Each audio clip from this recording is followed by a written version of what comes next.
দেখো এখানে আমি কচু পাতা ইলিশ মাছ চিংড়ি মাছ রান্না করব দেখে এখানে চিংড়ি মাছগুলো ভালো করে কেটে দিয়ে বেছে নিয়েছি।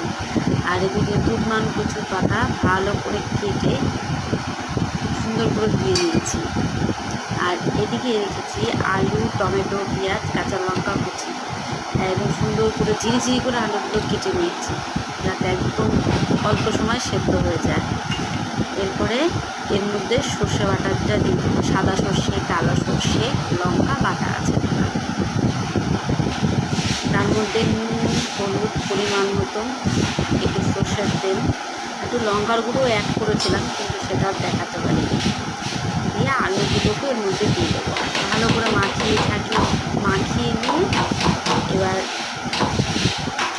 এটাকে কচু পাতাতে দিয়ে দেবো। দিয়ে মিনিমাম আধ ঘন্টার জন্য দিয়ে দেবো।